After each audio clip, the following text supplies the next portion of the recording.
Hi, ladies and gentlemen, Eddie Marcus here again. You know, I think I'm being called to do something that is absolutely necessary to be done. I know that a mean spirit could be attached to it, but that is expected.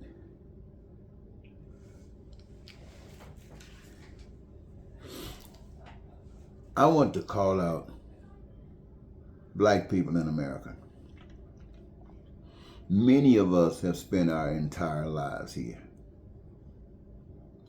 And we know the pain, we know the suffering that we as black people have received here in America. And for most of our lives, we didn't even know it.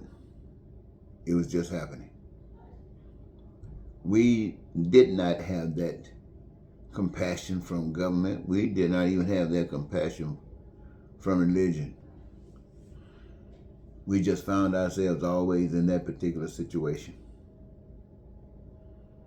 Now, there are many of us who are from other countries that have come here and legally have the right to be here. And for you, America is your home. It means basically everything to you, as any person's home is to them. There's nothing like home.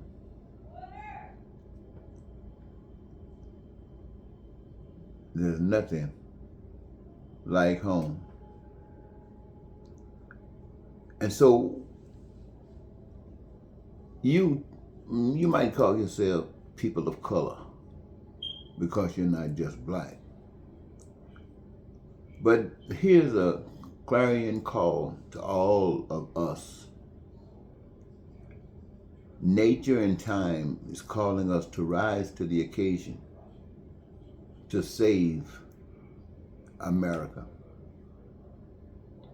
America is in the hands of destruction. Many white people love America,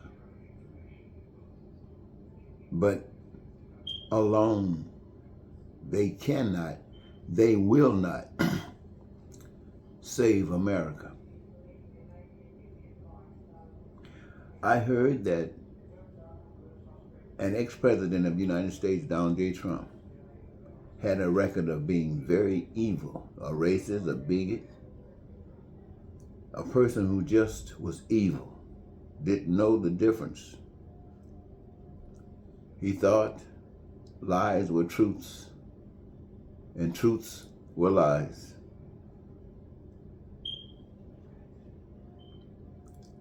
A man who came to this government with a plan to never leave it because he was as evil in his mind as any evil man that lived on the earth or is living on the earth. He, in his own mind, is just as evil as Hitler could ever be. Just as evil as Stalin could have ever been, or than any of these guys could ever be. In fact, in his mind, he's more evil than Putin. He thinks he's conning Putin. He thinks he's laughing, making people think he's crazy. But in his mind, that's denied. He thinks he's undermining Putin. And at the same time, he is receiving his livelihood from the American people. From the American people. And even though he tried to overthrow this government and didn't actually win at that time, or did he? All of those, it appears, that tried,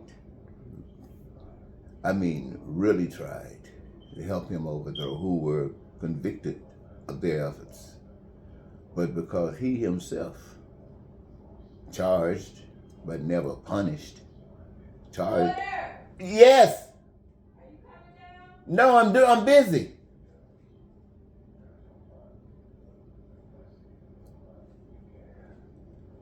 Whoa, boy. But he himself never held accountable. And not being accountable, he was able to convince the people that everything he did was righteous and was allowed him to be elected president of the United States again. And what was he doing? All of those crooks that worked to help him overthrow the people of this country, the people of this great country. Listen, black people and people of color. But people who worked with him to overthrow this great country were all white.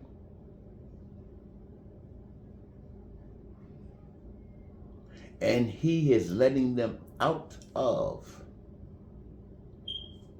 their punishment, pardoning them. While the people of this country has said, give him a chance again. Give this evil representation of a human being a chance. And all his crooks.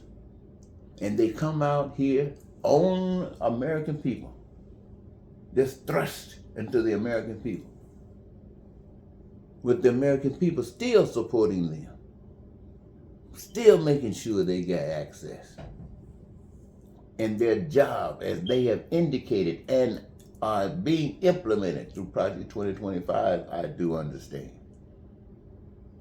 And it means basically pain and suffering for the masses of the people. And you wonder, no wonder, if we are to save America, and we must, it must be us.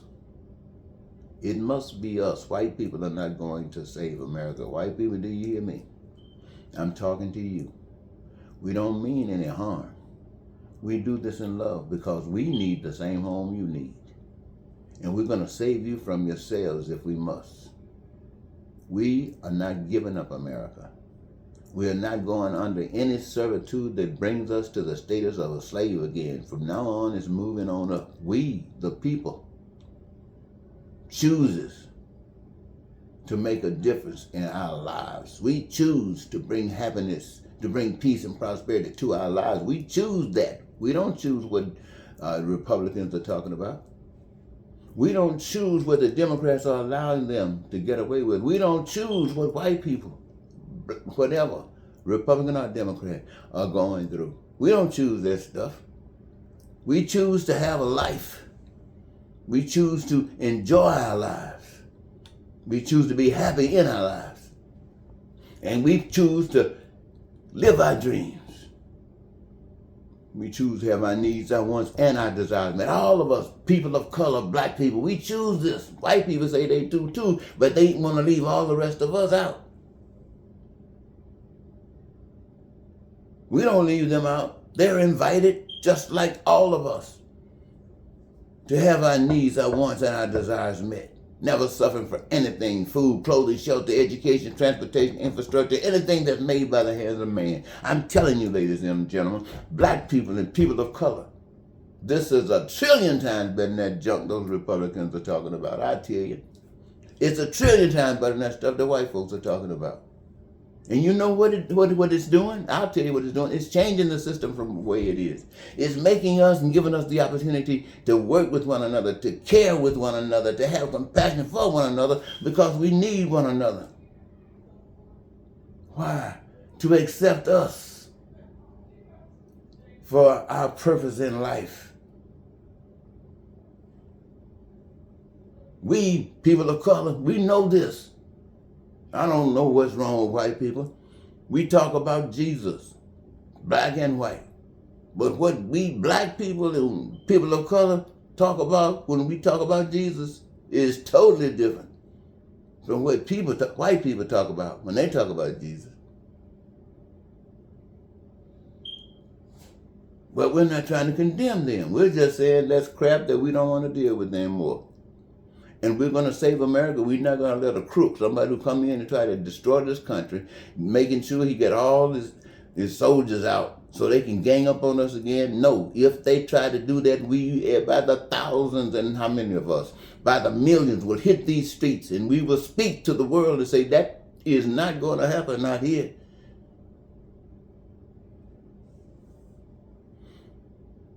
But what are we going to do? We're going to expose that for what it is. And we're going to say that which I just got through explaining to all black people and people of color is a guarantee to every last one of us. Why? What does it do? It's using resources that have been used since the beginning of time, but they're free. Oh, there's a lot of exploitation that has gone along within the systems of the world. Nothing but exploitation. But its natural form in which it's to be used, it is free. And we, the people who benefit from it, engage ourselves in the process of making that which is important to us, that helps us to have a satisfied life. We do that. And we choose what we do because we find joy in that which we have chosen to do. It gives us our greatest joy. And so while we live daily, we're living joyously daily. And at the same time, creating heaven on earth. I'm telling you, black people and people of color, this is what the true love of God is about. It works for every last black person, every person of color on the face of the earth, and it still works for every white person on the face of the earth. But it don't put nobody on the top of the throne but what's right. All these haters in the world, most of them rich. Haters, murderers, killers, want more money. And we don't know better. Now you got a choice. You can choose to go and be led by this monster. Or you can start giving some thought to a real role that you can play in life, where you will not be ashamed, where you will be and known as somebody. Well, let me see, I'm just about through. I want to say something. I remember, I guess I was talking about how people understand how difficult it can be in understanding certain things. And I hear Christian people a lot of times talking about other people. And it takes me aback because I don't see any joy in that. I think about when I was in Japan. I was in the military at that time, and I came back to the States. I brought some of the Japanese attire. One thing I brought back was a kimono. Living in Mississippi, some afternoons when it was nice, I'd take a shower, put on my kimono, and go walking down the railroad track. And many people would see me late in the evening time like that, but still visible. And they would say things like, Eddie Marcus, he lost his mind, walking around in a road, like, I mean, if you can imagine how, when a person really going off on the left field, and you see them, how people think about it, I guess that's what they were thinking about me. But what it was, I was just wearing some attire that they were not familiar with. They were not familiar with it.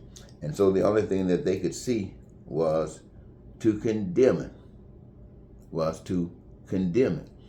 And so when you see people, especially people who call themselves familiar with God, talking about what people wearing, don't do this to your fingernails, don't do this to your hair, don't wear this and don't wear all that kind of stuff. And it just blows my mind because the God that I know is not concerned about your attire. In fact, you can be clothed or naked as far as this God is concerned. That has nothing to do with your heart.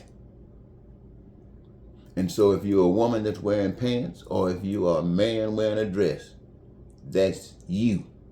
That's what you call freedom. That's what you call having the ability to be who you are and not shaped and formed by what somebody else is trying to shape you and form you into. That too is an effort to steal the thunder of God.